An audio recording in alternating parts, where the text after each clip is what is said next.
మన ప్రభుత్వం వస్తాని ప్రజా ప్రభుత్వం వచ్చిన వెంటనే తెలుగుదేశం జనసేన ప్రతి ఒక్కరు ఎవరైతే ఉన్నారో బీసీలకి 50 సంవత్సరాలకే పింఛన్ ఇచ్చే విధానానికి శ్రీకారం చుడుతున్నాం.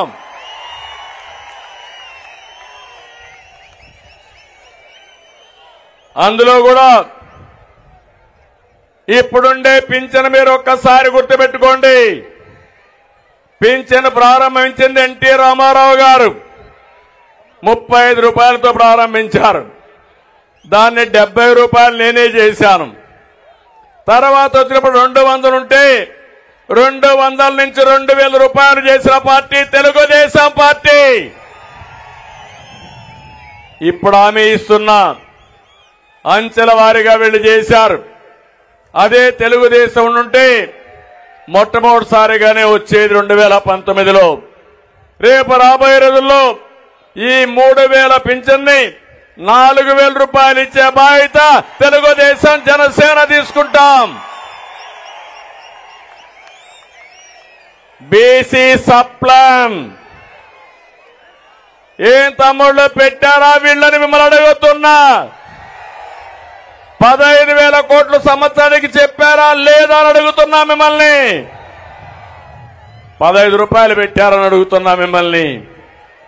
కానీ ఈరోజు మేము ఒకటే ఆలోచిస్తున్నాం, సంక్షేమ కార్యక్రమాలు ఇస్తూనే సంపద సృష్టించే మార్గం మీకు చూపించాలనే ఉద్దేశంతోనే సబ్ ప్లాన్ ద్వారా 1,50,000 కోట్లు 5 సంవత్సరాల్లో పెట్టే బాధ్యత మాది.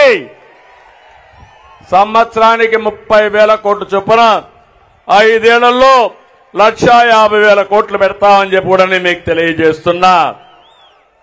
ఇంకో పక్కన మీరు ఒకసారి దొంగ లెక్కలు చూపించి ఎక్కడ కూడా నిధులు దొడ్డిదారికి మళ్లించి బీసీలకు అన్యాయం చేసిన పార్టీ వైఎస్ఆర్ కాంగ్రెస్ పార్టీ. స్థానిక సంస్థల్లో రిజర్వేషన్లు ఉండాలి. 25% ఉంటే కాదు 34% ఉండాలని ఆ రోజు తెలుగుదేశం పార్టీ ఆధ్వర్యంలోనే రిజర్వేషన్లు పెంచాం. జగన్మోహన్ రెడ్డి వచ్చిన తర్వాత 34 నుంచి 25%కు తగ్గించాడు. దగ్గర 16,800 మంది పదవులు కోల్పోయారు. మీరొక్క విషయం గుర్తుపెట్టుకోవాలి, నాయకత్వం అనేది రాత్రికి రాత్రే రాదు. అనునిత్యం తయారు చేసే తప్ప సాధ్యం కాదు. ఓసారి చాలా మంది వెనుకబడి ఉంటారు. దానికి కారణాలు విశ్లేషిస్తే ఒకటి ఆర్థికంగా వెనుకబడి ఉండడం, రాజకీయంగా వెనుకబడడం, సామాజికంగా వెనుకబడడం, ఈ అన్ని కారణాలతో ఎన్ని సంవత్సరాలైనా పేదరికంలో మగ్గే పరిస్థితి వస్తుంది. అలాంటి సందర్భంలో మొట్టమొదటిసారిగా రాజకీయాల్లో వెనుకబడిన వర్గాలకు రిజర్వేషన్లు పెట్టాలని పెట్టి రాజకీయ నాయకులు తయారు చేసిన పార్టీ తెలుగుదేశం పార్టీ అని చెప్పి కూడా నేను మీకు తెలియజేస్తున్నా. దీని తర్వాత సమర్థవంతమైన నాయకత్వం వచ్చారు. నేను ఇంకొకటి హామీ ఇస్తున్నా, నిరంతరం పోరాడతాం. చట్టసభల్లో 33% వెనుకబడిన వర్గాలకు రిజర్వేషన్లు పెట్టే వరకు, అసెంబ్లీలో పార్లమెంట్లో మీ రిజర్వేషన్లు వచ్చే వరకు మీ తరపున మేము పోరాడతామని ఈ ప్రజా డిక్లరేషన్ లో కూడా మీకు అందరికీ చెప్తున్నా. ఇది కాకుండా ఇంకో పక్క చూస్తే ఎవరైతే 153 కులాలున్నాయి, అన్ని కులాలకు మేము స్థానాలు ఇవ్వలేకపోవచ్చు. వీలైనంత వరకు అందరినీ అకామిడేట్ చేయడానికి ప్రయత్నం చేస్తాం. అటు జనసేన తెలుగుదేశం కూడా ఒకవేళ గెలవాలి, ఈ రాష్ట్రాన్ని కాపాడుకోవాలి. ఒకవేళ ఎవరికైనా మేము రాజకీయంగా ప్రాముఖ్యత ఇవ్వలేకపోతే, స్థానాన్ని కేటాయించలేకపోతే వాళ్ళందరినీ నామినేటెడ్ పోస్టుల్లో పెట్టే బాధ్యత ఎమ్మెల్సీలుగా, ఎంపీలుగా, కార్పొరేషన్ చైర్మన్లుగా వివిధ రంగాల్లో మిమ్మల్ని ప్రోత్సహించే బాధ్యత మాదని మీ అందరికీ హామీ ఇస్తున్నా. ఒకప్పుడు నేను ఆలోచించాం, ఆ రోజు 2 పిల్లల కంటే ఎక్కువ ఉంటే స్థానిక సంస్థల్లో పోటీ చేయడానికి అర్హత లేదు. ఇప్పుడు జనాభానే మన ఆస్తి. అందుకే నేను హామీ ఇస్తున్నా, పవన్ కళ్యాణ్ గారు ఇద్దరం కలిసి హామీ ఇస్తున్నాం, ఎంతమంది పిల్లలున్నా పర్వాలేదు, స్థానిక సంస్థల్లో మీరు పోటీ చేసే అర్హత ఉంటుంది. ఏదైతే పాత చట్టాన్ని రద్దు చేస్తామని చెప్పి కూడా నేను మీకు తెలియజేస్తున్నా. చట్టబద్ధంగా కులగణన నిర్వహించాలి. వెనుకబడిన వర్గాలు ఎంతమంది ఉన్నారో అధ్యయనం చేయాలి. వాళ్ళ ఆర్థిక పరిస్థితులు అధ్యయనం చేయాలి. వాళ్ళ సామాజిక రాజకీయ నైవేద్యాన్ని దీన్ని కూడా ఒకసారి అధ్యయనం చేసి అందరికీ సముచితమైన స్థానం రావాలి. దీనికి కూడా సెన్సస్ పూర్తి చేస్తాం. మా ఆలోచన ఒకటి, జనాభా దామాషా ప్రకారం ఆర్థికంగా వెనుకబడి ఉంటే ఎక్కువ ప్రాధాన్యత ఇవ్వడం, అందరినీ సమాజంలో సమానంగా పైకి తీసుకురావడానికి, ఆర్థిక అసమానత తగ్గించడానికి మేము ప్రయత్నం చేస్తామని చెప్పి కూడా నేను మీకు తెలియజేస్తున్నా. ఇంకో పక్కన మనం చూసాం, బీసీల రక్షణ కోసం ఒక ప్రత్యేకమైన చట్టం. ఇది అవసరం. 300 మందిని పొట్టన పెట్టుకున్నారు. కొన్ని వేల మీద తప్పుడు కేసులు పెట్టారు. ఇది రాజకీయంగా ఎదుగుతున్నటువంటి బీసీ వర్గాలను అణిచివేసే ధోరణి. అందుకే ఒక ప్రత్యేక రక్షణ చట్టం తీసుకొస్తాం. ఎస్సీలకు, ఎస్టీలకు ఏ విధంగా ఉందో నా బీసీల జోరికి ఎవరైనా వస్తే ఖబర్దార్ జాగ్రత్త ఉండండి హెచ్చరిస్తూ ఈ ప్రత్యేక చట్టం ద్వారా మిమ్మల్ని కాపాడుకునే బాధ్యత మేము తీసుకుంటామని చెప్పి కూడా నేను మీకు తెలియజేస్తున్నా. ఆర్థిక అభివృద్ధి కోసం జనాభా ఒక పక్క, మీ ఆర్థికంగా వెసులుబాటు ఒక పక్క, ఈ రెండో తీసుకుంటాం. 5 ఏళ్లలో కనీసం 10,000 కోట్ల రూపాయలు నిధిని కేటాయించి మీరు పరిశ్రమలు పెట్టాలన్నా, ఆర్థికంగా పైకి రావాలన్నా, ఆధునిక పనిముట్లు కావాలన్నా మీకు ఇచ్చే పరిస్థితి తీసుకొస్తాం. ఇంకో పక్క పారిశ్రామిక ప్రోత్సాహాలు కూడా ఇస్తామని చెప్పి కూడా నేను మీకు తెలియజేస్తున్నా. ఇది కాకుండా విద్యా పథకాలన్నీ కూడా మళ్ళా రివైవ్ చేస్తాం. అన్ని రెసిడెన్షియల్ స్కూల్ని జూనియర్ కాలేజీలుగా అప్గ్రేడ్ చేస్తాం. షరతులు లేకుండా విదేశ విద్య ఎవరైనా పిల్లలు ప్రపంచంలో ఎక్కడ చదువుకోవాలన్నా ఇచ్చే పరిస్థితి మళ్లీ తీసుకొస్తాం. పీజీ విద్యార్థులకు కూడా ఫీజు రీఎంబర్స్మెంట్ పునరుద్ధరిస్తాం. స్టడీ సర్కిల్ గాని, విద్యోన్నత పథకాలు గాని మళ్లీ ప్రారంభిస్తాం. ఇంకో పక్క చంద్రన్న బీమా. ఒకప్పుడు మట్టి ఖర్చులే కాకుండా 5 లక్షల రూపాయలు మీ ఇంటికి డబ్బులు పంపించేవాళ్ళం. మళ్ళా నా బీసీల కోసం 10 లక్షల రూపాయలు ఎవరు చనిపోయినా మీకు ఇచ్చే బాధ్యత తీసుకుంటాం. పెళ్లి కానుకలు మళ్లీ ప్రారంభిస్తాం. ఎవరు పెళ్లి చేసుకున్నా 1 లక్ష రూపాయలు ఇచ్చి ఆ పిల్లల పెళ్లిళ్లు ఘనంగా చేసే బాధ్యత తెలుగుదేశం, జనసేన తీసుకుంటామని చెప్పి మీకు హామీ ఇస్తున్నా. అదే మరిగా ప్రతి సంవత్సరం కుల ధృవీకరణ, క్యాస్ట్ సర్టిఫికెట్లు తీసుకోవాలి, దానికి లంచాలు ఇవ్వాలి. అలాంటి వ్యవస్థ అంతా కూడా రద్దు చేసి శాశ్వతంగా క్యాస్ట్ సర్టిఫికెట్లు ఇచ్చి ఎక్కడా ఎలాంటి ఇబ్బంది లేని వ్యవస్థకు శ్రీకారం చుడతామని మరొకసారి హామీ ఇస్తున్నాం. ఇది కాకుండా పెండింగ్ లో ఉన్న బీసీ భూములు, భవనాలు, కమ్యూనిటీ హాళ్లు, చాలా మంది బీసీ భవనాలు కట్టుకున్నారు, కమ్యూనిటీ హాల్స్ కట్టారు, మధ్యలో ఆపేశారు. వచ్చిన వెంటనే 1 సంవత్సరంలో ఇవన్నీ పూర్తి చేసే బాధ్యత తెలుగుదేశం జనసేన ప్రభుత్వం తీసుకుంటామని చెప్పి కూడా నేను మీకు తెలియజేస్తున్నా.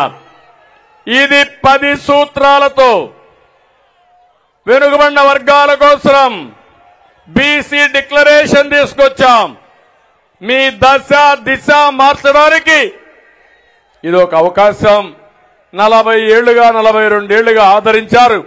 మీ రుణం తీర్చుకోవడానికి జై హో బీసీ కింద బీసీ డిక్లరేషన్ ఇచ్చామని మరొక్కసారి మీ అందరికీ విజ్ఞప్తి చేస్తున్నా. ఇంకో పక్క మీరందరూ ఒకసారి గుర్తుపెట్టుకుంటే అనేక రకాలైనటువంటి కులాలన్నీ ఉన్నాయి బీసీల్లో కూడా. ఇప్పుడే పవన్ కళ్యాణ్ గారు, అచ్చెన్నాయుడు గారు, లోకేష్ గారు చాలా విషయాలు మాట్లాడారు. 153 కులాలు. మీరు లేకపోతే నాగరికత లేదు, మీరు లేకపోతే సమాజ హితం లేదు. ఈరోజు నాగరికతకు, మన సంస్కృతి సాంప్రదాయాలకి చిహ్నం వెనుకబడిన వర్గాలు. ఒక విషయం మీరు ఆలోచిస్తే, రజకులున్నారు. రజకులు బట్టలు దొక్కపోతే మనం ఇంత బాగా కనపడే పరిస్థితి రాదు, ఈ మీటింగ్కి వచ్చే పరిస్థితి కూడా లేదు. అలాంటి రజకులకు ఇబ్బంది ఉన్నాయి. అందుకే ఎప్పటి నుంచో కోరారు ఎస్సీ జాబితాలో పెట్టమని.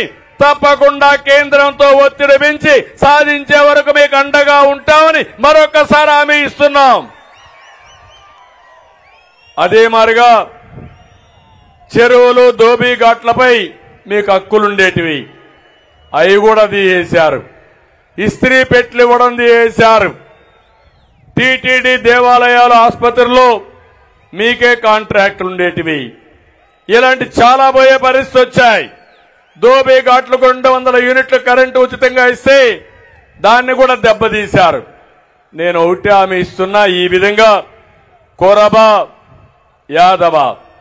యాదవులకైతే డైరీ పరిశ్రమలకు ప్రోత్సాహాలు ఇచ్చాం, అవి కూడా తీసేశారు. బంజర భూముల్లో పశువులు మేపుకోవడానికి 559 జీవో ఇస్తే దాన్ని అమలు చేసే పరిస్థితి లేదు. వారికి అందరికీ నేను హామీ ఇస్తున్నా, తప్పకుండా మీ జీవితాల్లో వెలుగు తీసుకురావడానికి ఏం చేయాలో చేస్తామని యాదవులకు హామీ ఇస్తున్నా. వడ్డెర చాలా ఎలాబరేట్ గా చెప్పారు పవన్ కళ్యాణ్ గారు, పూర్తిగా నేను ఏకీభవిస్తున్నా. ఏవైతే రాళ్లు కొట్టేదే వృత్తిగా పెట్టుకుని ఆ రాళ్లతోనే జీవితాలు గడిపి ప్రాణాలు పోగొట్టుకున్న సంఘటనలున్నాయి. అలాంటి వారికి ఆ రాళ్లు కొట్టుకునే హక్కు పోగొట్టారంటే ఏమనాలని అర్థం కావడం లేదు. తప్పకుండా వడ్డీలకి న్యాయం చేసే బాధ్యత ఎస్టీలుగా చేర్చాలని ఎప్పటి నుంచో అడుగుతున్నారు. ఇది సాధించి తీరాలి. దీనికోసం పూర్తిగా మేము మద్దతుగా ఉంటామని వడ్డీ కులానికి హామీ ఇస్తున్నా. ఈశ్వ బ్రాహ్మణులు, ఎందుకంటే టైం తక్కువ ఉంది కాబట్టి అన్ని కులాలు నేను చెప్పలేకపోవచ్చు, కానీ ఈశ్వ బ్రాహ్మణ్ గాని, నూర్ భాషా, దూదేకుల ముస్లిం, మత్స్యకారులకైతే 217 జీవో రద్దు చేశారు. మళ్లీ హామీ ఇస్తున్నాం, 217 జీవోని మళ్ళా తీసుకొచ్చే బాధ్యత తెలుగుదేశం జనసేన తీసుకుంటాం. ఇవే కాకుండా చేనేత, ఈ నియోజకవర్గంలో చేనేత ఎక్కువగా ఉన్నారు, చాలా ఇబ్బందుల్లో ఉన్నారు. వాళ్ళు నేసే వస్త్రాలపైన జీఎస్టీ వేశారు, అనేక విధాలుగా ఇబ్బంది చేశారు. 217 జీవో రద్దు చేస్తాం. పాత జీవో ఉండేది, దాన్ని కావాలని ఇచ్చేశారు. ఇది ముఖ్యంగా మత్స్యకారుల కోసం. ఇంకో పక్క మీరు చూస్తే చేనేత కోసం వాళ్ళు నేసే వస్త్రాలపైన జీఎస్టీ క్యాన్సిల్ చేసి పూర్తిగా ఆదుకునే బాధ్యత తీసుకుంటాం. నాయి బ్రాహ్మణ్ గాని, కుమ్మర, మేదరి, గీత కార్మికులు, వాల్మీకి బోయ, అరటిక, ఎంబీసీ, పాల ఏకిరి, నగరాలు, కృష్ణ బలిజ, పూసల, దాసరి, అదేవిధంగా బొందిలి, తూర్పు కాపు, నాగవంశం, గాండ్ల, తెలుకుల, పెరిక, ముదిరాజ్, భట్రాజు, సగర, కళింగ కోమటి, కళింగ వైశ్య, పొందర, కోరాకుల, పాల ఏకరి, జంగం, రెడ్డిక, అయ్యారక, కొప్పుల వెలమ, గవర, కుంచటి, ఒక్కలిగ, మొదలయ్యార్, అగముడి మొదలయ్యార్, శిష్ట కరణం, చాత్తాడ శ్రీ వైష్ణవ, వీర శైవ లింగాయత్, సూర్య బలిజ, అతిరస, వన్యకుల క్షత్రియ. ఈ విధంగా మీరు చూస్తే కొన్ని కులాలు మాత్రం నేను ఇక్కడ చెప్పాను. ఇవి కాకుండా మొత్తం 157 కులాలున్నాయి. 153 కులాలకు న్యాయం చేసే బాధ్యత ప్రతి ఒక్క కులానికి కూడా నిధులు కేటాయించడమే కాకుండా మిమ్మల్ని ఆర్థికంగా పైకి తీసుకొచ్చే బాధ్యత మేము తీసుకుంటామని చెప్పి నేను మీకు హామీ ఇస్తున్నా. ఇదే కాకుండా ఈరోజు మీరు చూస్తే ఏదైనా నిధులు పెట్టినా, మీకు పనులు జరిగినా, మీకేమైనా వెసులుబాటు వచ్చినా అది తెలుగుదేశం పార్టీతోనే వచ్చింది. ఈరోజు వేదిక పైన ఉన్నారు, నాయకులందరినీ చూశారు. ఇక్కడుండే వాళ్ళందరూ బాధితులే. ఇక్కడే అచ్చెన్నాయుడు 80 రోజులు జైల్లో ఉన్నాడు. ఇక్కడే ఈ యొక్క రవీంద్ర, కొల్లు రవీంద్ర ఎక్కడో హత్య జరిగితే ఆ హత్య ఆయన మీద పెట్టి 60 రోజులు 70 రోజులు జైల్లో పెట్టే పరిస్థితికి వచ్చారు. యనమల రామకృష్ణ లాంటి వ్యక్తి, కళా వెంకట్రావు లాంటి వ్యక్తి, వీళ్ళందరిపైన కేసులు పెట్టే పరిస్థితికి వచ్చారు. ఒకరిద్దరు కాదు, కేసులు లేకపోతే వాళ్ళు బీసీ నాయకులే కాదు, అందరి మీద కేసులు పెట్టే పరిస్థితికి వచ్చారు. కడాన నేను బాధితుడిని, మా పవన్ కళ్యాణ్ గారు కూడా బాధితులమే. ఇది ఒక దుర్మార్గమైన ప్రభుత్వం. 40 సంవత్సరాలుగా ఎప్పుడు చూడని ప్రభుత్వం. బీసీ నాయకత్వాన్ని పెంచిన పార్టీ తెలుగుదేశం పార్టీ. బీసీ నాయకత్వం పైన గొడ్డలి వేటు వేసిన పార్టీ వైఎస్ఆర్ కాంగ్రెస్ పార్టీ. నేను అడుగుతున్నా మిమ్మల్ని, ఈరోజు జయరామ్ గారు ఉన్నారు, మంత్రిగా రాజీనామా చేసి తెలుగుదేశం పార్టీకి వచ్చారు. నేను వారిని అభినందిస్తున్నా. అదే సమయంలో మీరు గుర్తుపెట్టుకోవాలి, ఆయన్ని ఎమ్మెల్యేగా తీసేసి ఎంపీగా పొమ్మన్నారు. కారణం చెప్పమన్నాడు. కారణం చెప్పలేదు. చెప్పకపోతే నీ ఎంపీ నాకు అవసరం లేదని ఎంపీ కూడా వదులుకున్న వ్యక్తి జయరామ్ గారు. నేను అడుగుతున్నా, ఆయన తప్పులు చేస్తుంటే ఆయన కాదన్నారు. కానీ మీ పెద్దిరెడ్డి కుటుంబ వ్యవస్థ ఉంది, అక్కడ రాష్ట్రాన్ని దోచుకుంటున్నాడు. గనులు, లిక్కరు ఒకటి కాదు, ఏది దొరికితే అది అడ్డంగా దోచుకున్న వ్యక్తిని మార్చే శక్తి మీకుందా అని నేను అడుగుతున్నా. సమాధానం చెప్తారా అని అడుగుతున్నా. ఇంకో పక్క వెనుకబడిన వర్గాల్ని ఊచకోత కోసేటువంటి ఏదైతే పల్నాడులో ఉండే రాజకీయ నాయకులు మార్చే శక్తి మీకుందా అని అడుగుతున్నా. 18 మంది బీసీ నాయకులు చెప్పారు, చంద్రయ్యని చంపుతా ఉంటే చంపే మునుపు జై జగన్ను నిన్ను వదిలిపెడతామంటే నా ప్రాణం పోయినా పర్వాలేదు, జై చంద్రబాబు, జై తెలుగుదేశం అని ప్రాణం వదిలాడు. ఏ విధంగా మర్చిపోగలుగుతానని అడుగుతున్నా మిమ్మల్ని. నేను పాడిపోసా, అది కాదు ఇక్కడ ఇష్యూ. నా కుటుంబ సభ్యుణ్ణి అతి దారుణంగా చంపారు. వెంకట సుబ్బయ్య ప్రొద్దుటూరులో అక్కడుండే ఎమ్మెల్యే అతి దారుణంగా అవినీతి పైన పోరాడుతున్నాడని దారుణంగా చంపేసే పరిస్థితికి వచ్చారు. ఆ ఎమ్మెల్యేకి సీట్ ఇచ్చారా లేదని మిమ్మల్ని అడుగుతున్నా. ఆ అరాచక శక్తిని అడ్డుకునే శక్తి మీకుందా నేను అడుగుతున్నా. తిరుపతిలో ఇంకొక ఆయన మీరు చూస్తే పెద్ద ఎత్తున ఎర్ర చందనం వ్యాపారం చేసి ఒక స్మగ్లర్గా ఉన్న వ్యక్తిని ఒంగోలు తీసుకొచ్చారు. అతని భాస్కరన్ వీరప్పన మారిగా ఈయన ఒక భాస్కరన్ గా తయారు అయ్యే పరిస్థితి వచ్చాడు. ఇలాంటి సంఘటనలు చూసినప్పుడు కొల్లలు జరిగాయి, చాలా అన్యాయం జరిగింది. ఈరోజు నేను ఒకటే అడుగుతున్నాను, రాష్ట్రంలో నలుగురు రెడ్లు పెట్టుకుని పెత్తందారీ వ్యవస్థతో రాష్ట్ర రాజకీయాలు చేసే మీరు, వెనుకబడిన వర్గాల్ని పూర్తిగా అణిచివేసే మీరు సామాజిక న్యాయం మాట్లాడుతున్నారు. సామాజిక న్యాయం మాట్లాడే అర్హత ఈ జగన్మోహన్ రెడ్డికి లేదు.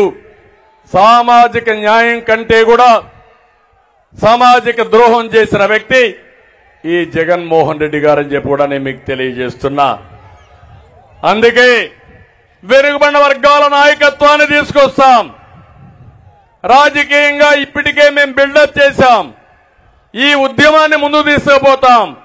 రాబోయే రోజులు అన్ని విధాల వెనుకబడిన వర్గాల్ని ఆర్థికంగా, రాజకీయంగా, సామాజికంగా పైకి తీసుకొచ్చే బాధ్యత తెలుగుదేశం పార్టీ తీసుకుంటామని చెప్పి కూడా నేను మీకు తెలియజేస్తున్నా. జగన్మోహన్ రెడ్డి గారు అనుకుంటున్నాడు బీసీలంటే వీళ్లకు పల్లకీలు మోసే బోయిలు అనుకుంటున్నారు. కాదని నిరూపించాల్సిన అవసరం ఉంది.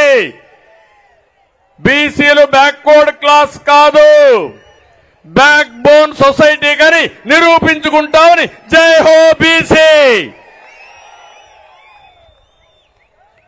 అందుకనే నేను ఈ సందర్భంగా మిమ్మల్ని అందరినీ కోరుతున్నా, ఇవన్నీ కూడా మనం ప్రజల్లోకి తీసుకుపోవాల్సిన అవసరం ఉంది. ఒక్క విషయం మీరు గుర్తుపెట్టుకోండి, మా కలయిక ఈ సమాజం కోసం కలిసిన కలయిక ఇది.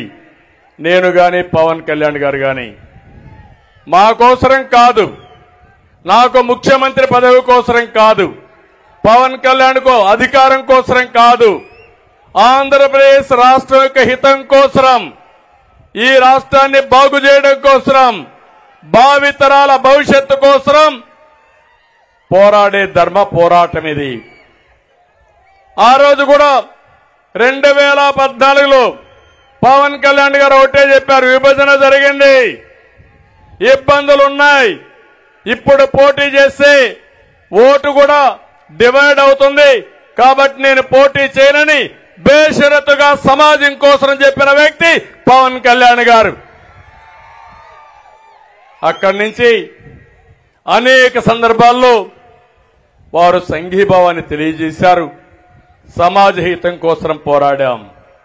మొట్టమొదటి మీటింగ్ యువగళం, రెండో మీటింగ్ తాడేపల్లిగూడెం, మూడో మీటింగ్ బీసీ గర్జన జై హో బీసీ మంగళగిరి.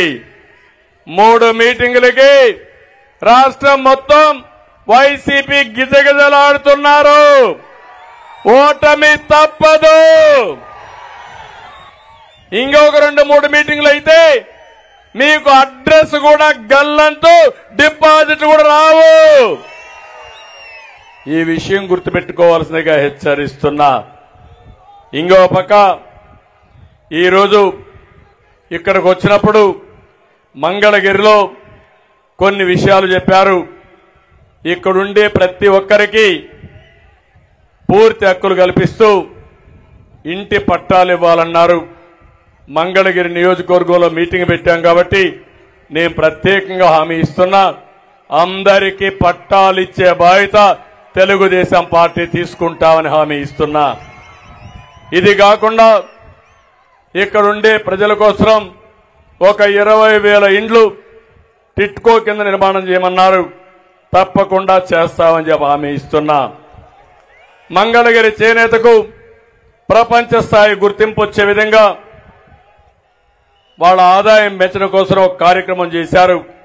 అది కూడా మీరు చూస్తే టాటా సంస్థ భాగస్వామ్యంతో వీవర్స్ శాల ఒకటి ప్రారంభించి ఆదాయాన్ని డబుల్ చేశారు.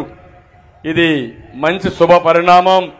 చేనేత కార్మికులపైన ప్రత్యేకమైన శ్రద్ధ పెడతాం, దీన్ని రిప్లికేట్ చేస్తాం, దాన్ని పూర్తి స్థాయిలో మంగళగిరిలో అమలు చేసి రాష్ట్రం అంతా అమలు చేస్తామని చెప్పి హామీ ఇస్తున్నా. ఇది కాకుండా స్వర్ణకారుల కోసం ఒక స్వర్ణకారుల కార్పొరేషన్ అడిగారు. ఎట్టి పరిస్థితులు పెట్టవలసిన అవసరం ఉంది. చేసే బాధ్యత జనసేన తెలుగుదేశం పార్టీ తీసుకుంటాం. తాడేపల్లి పరిధిలో ముందుగా మనమైతే U1 జోన్ ఒకటి పెట్టాం. ఏవైతే కొనుగోళ్లు ఉన్నాయో ఆస్తులు అమ్మకూడదని అప్పుడు తీసుకొచ్చాం. ఈ రోజు నా దృష్టి కూడా వచ్చింది. భవిష్యత్తులో అధికారులు రాగానే U1 జోన్ ఎత్తేస్తాం. తద్వారా ఫ్రీగా మీ భూములు మీరు అమ్ముకునే స్వేచ్ఛ మీకు ఇస్తామని మీ అందరికీ హామీ ఇస్తున్నా. ఈ రోజు నేను ఒకటే మిమ్మల్ని కోరుతున్నాను, మీరందరూ ఒకటే గుర్తుపెట్టుకోవాల్సిన అవసరం ఉంది. ప్రజలకు ఒక పిలుపిస్తున్నాం. మా పోరాటం మీకోసం, మా యుద్ధం మీకోసం, భావితరాల కోసం, పుట్టబోయే పిల్లల కోసం అని చెప్పి కూడా నేను మీకు తెలియజేస్తున్నా. అందుకే రాబోయే ఎన్నికలు చాలా కీలకం రాష్ట్ర భవిష్యత్తు కోసం.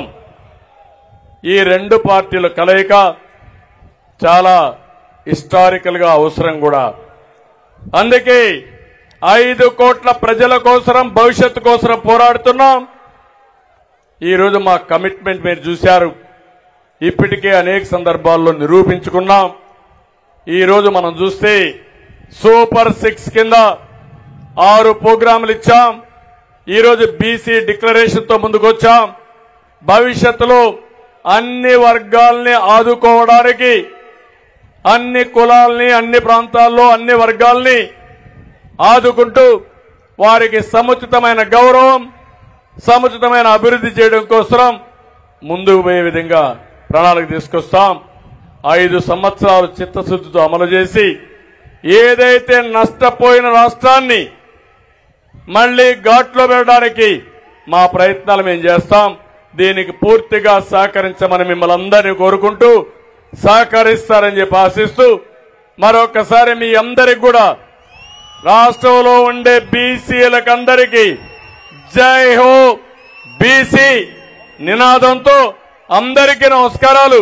జై హింద్. ఇప్పుడు ప్రతి ఒక్కరు కూడా తెలుగుదేశం జనసేన పార్టీలు వర్ధిల్లాలి.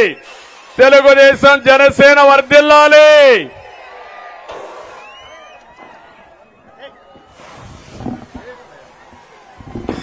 ఆంధ్రప్రదేశ్ గడ్డ మీద విరబూసి తెలుగుదేశం జెండానే ఎగరేసి చంద్రన్నకు జై కొట్టను చూడు మన బీసీ.